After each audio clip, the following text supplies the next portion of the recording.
హల్లెలూయా. యెహోవా నియమించిన ఆ భయంకరమైన దినము రాకమునుపు ఆ దినాన్ని తప్పించుకునే మార్గం అది. దేవునికి స్తోత్రము కలుగును గాక. అయితే గమనించండి, ఇదే పరిశుద్ధ గ్రంథాన్ని తీసుకొని, ఇదే బైబిల్ గ్రంథాన్ని తీసుకొని అనేక మంది ఎవరికి అర్థమైన రీతిలో వాళ్ళు, ఎవరి ఆలోచన బట్టి వాళ్ళు, ఎవరి తలంపును బట్టి వాళ్ళు నడుచుకుంటూ ఉన్నారు. ఇదే బైబిల్ని చదివి కొంతమంది దేవుళ్ళు ముగ్గురు అంటున్నారు. ఇదే బైబిల్ని చదివి కొంతమంది దేవుడు ఒక్కడే కానీ యేసు ప్రభు దేవుడు కాదంటున్నారు. క్రైస్తవులే. హల్లెలూయా. ఇదే బైబిల్ గ్రంథాన్ని చదివి ముగ్గురు దేవుళ్ళు అనేవాళ్ళు ఉన్నారు. ఇదే బైబిల్ గ్రంథాన్ని చదివి యేసు ప్రభు దేవుడు కాదనే వాళ్ళు ఉన్నారు. ఇదే బైబిల్ గ్రంథాన్ని చదివి యేసే దేవుడు ఇంకేమి లేదనే వాళ్ళు ఉన్నారు.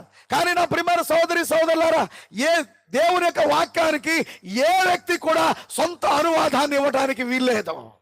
ఎందుకనగా దేవుడు ఆయన వాక్యమునకు ఆయనే అనువాదకుడై ఉన్నాడు. హల్లెలూయా. దేవుడు తన సంకల్పాన్ని, తాను చేయబోయే కార్యాన్ని ఎప్పుడు ఎవరికి బయలుపరుస్తాడో తెలుసండి?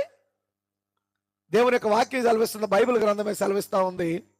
తాను సంకల్పించిన దానిని తన సేవకులైన ప్రవక్తలకు బయలుపరచకుండా ప్రభు అయిన యెహోవా ఏమీ చేయడు. హల్లెలూయా. ఇది పాత నిబంధనకైనా నూతన నిబంధనకు కూడానా?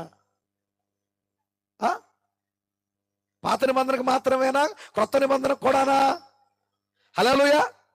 ఆమె తన సేవకులైన ప్రవక్తలకు తాను సంకల్పించిన దానిని బయలుపరచకుండా ప్రభు అయిన యెహోవా ఏమీ చేయడు. ఈరోజు దేవుడు ఏదైనా చేయబోయే ముందు చెప్తాడా చెప్పడా? దేవునికి స్తోత్రం కలుగును గాక. హల్లెలూయా. ఇందాక మన సాక్షి ఉన్నాం. ఈ స్థలం